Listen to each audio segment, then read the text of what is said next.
Hi guys, back at Bonum. So today we will be covering two topics. We will be covering the while loop and the do while loop.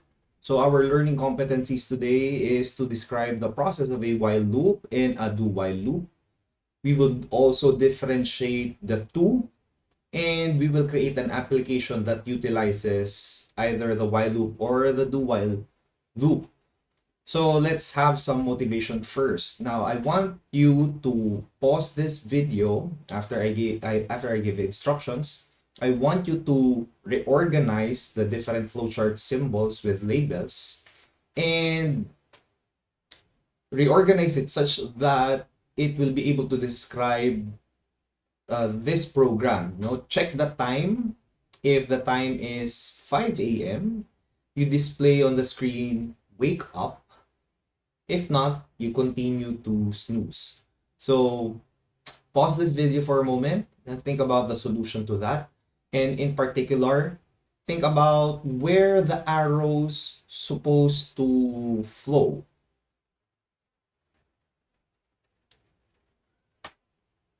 All right, so if we are going to create a flowchart out of it,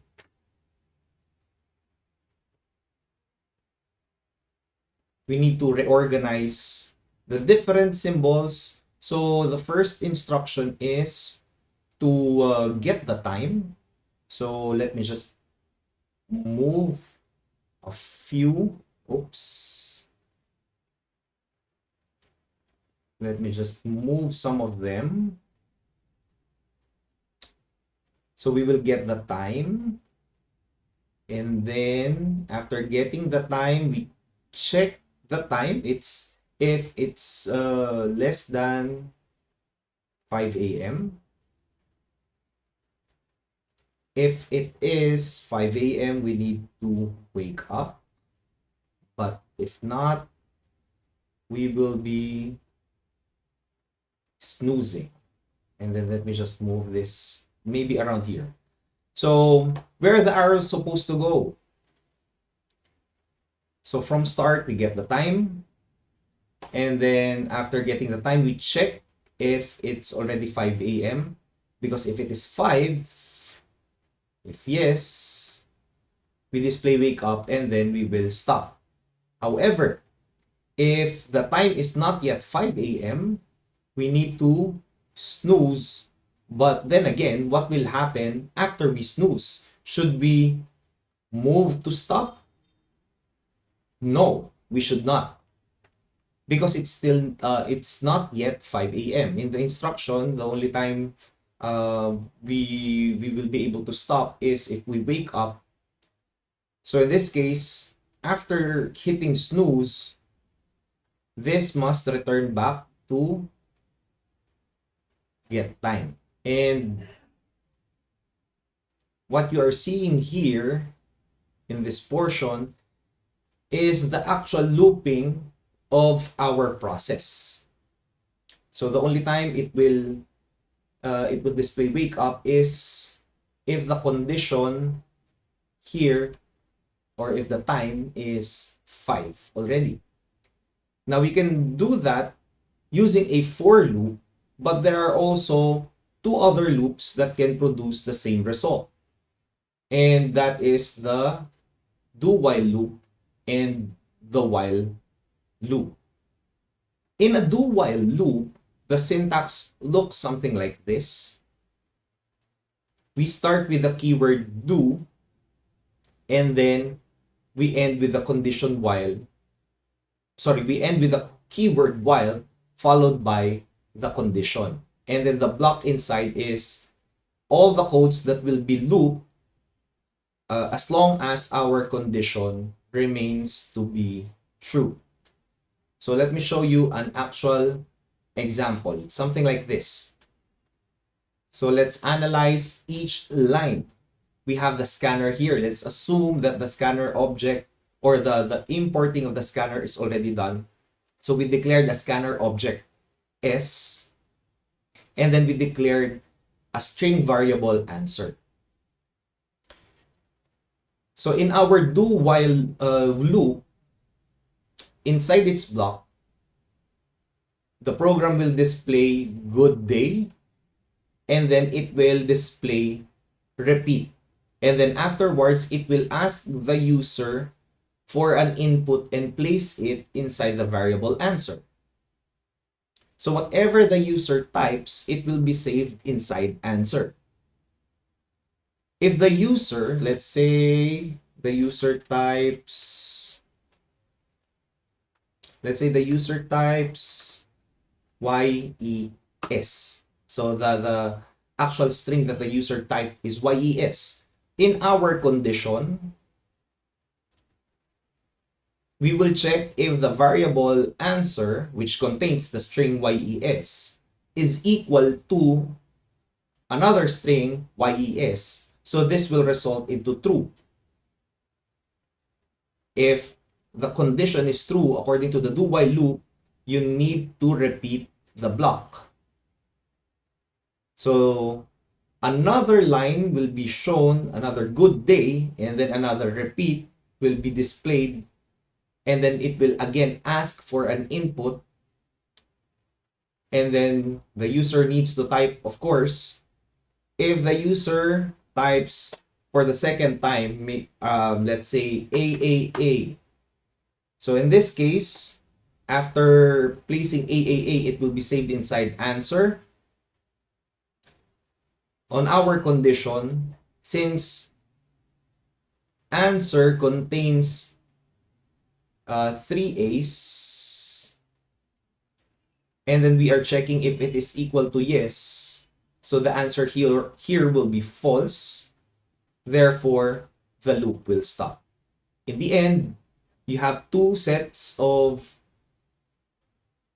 these prompts that will appear.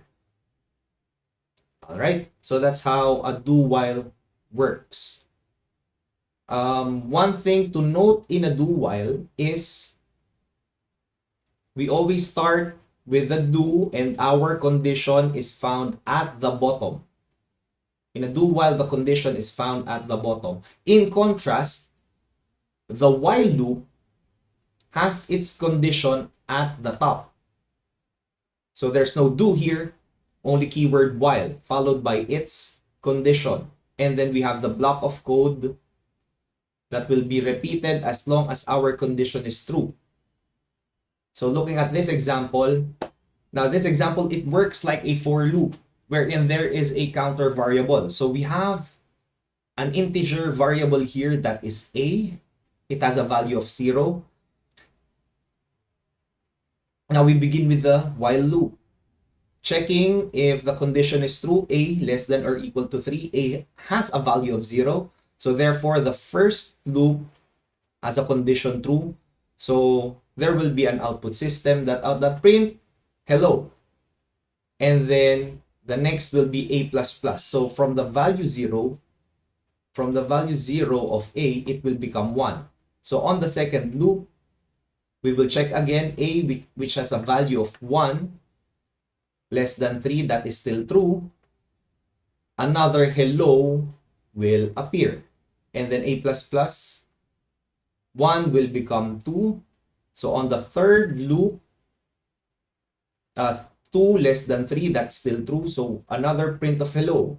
And then a++, 2 will become 3. 3 equal to 3, that's still true. Another hello will appear. And then a++, so from 3, a will become 4. Wait a minute. A will become 4. So if we check the condition 4 less than equal to 3, now this is already false. Since this is false, the loop will stop. And in the end, we have 1, 2, 3, 4 hellos that will be printed out. So that's how the while loop works. Both of these loops, the do-while loop and the while loop, essentially they are the same.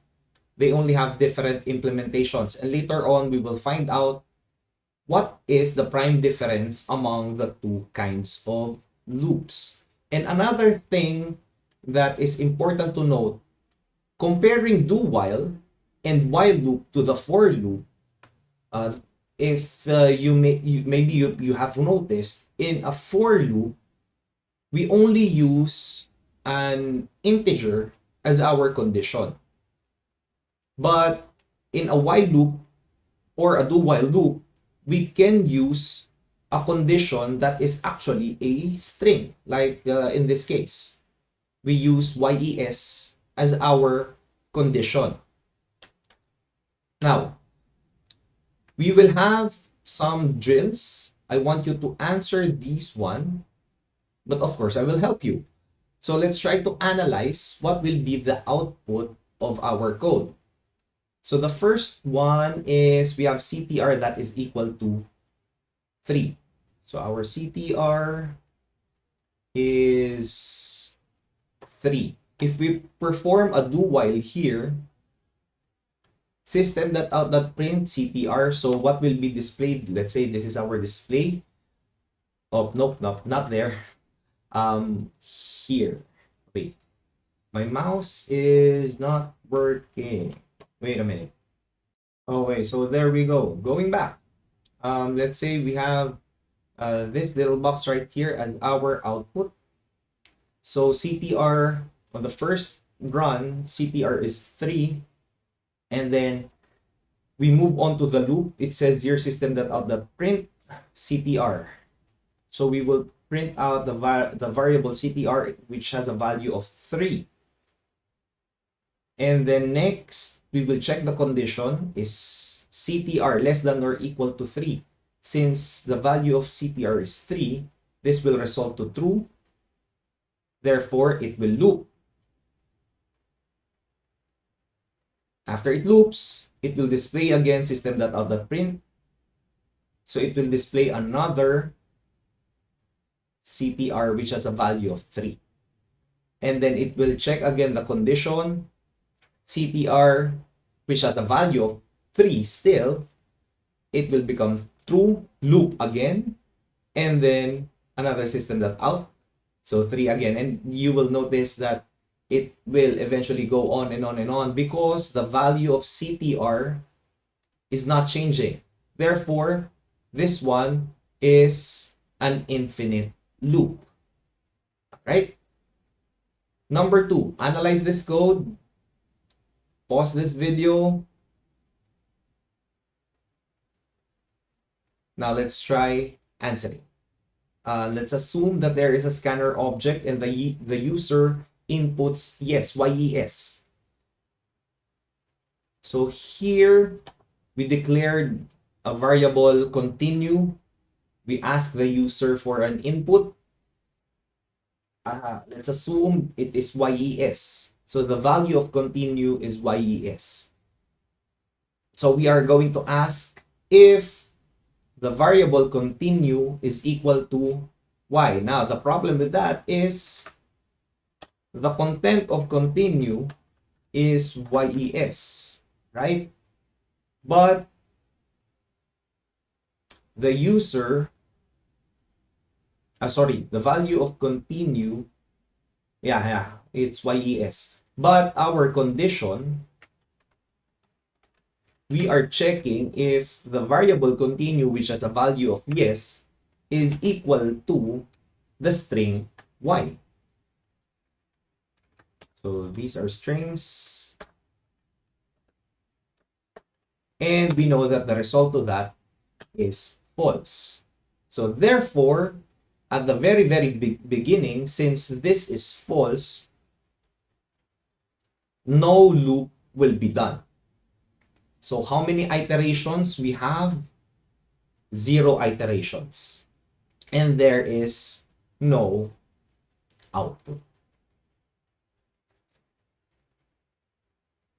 Okay, moving forward. Let's have number 3. We have the string repeat. It has a value of yes. And inside the do while loop, we will just print amazing.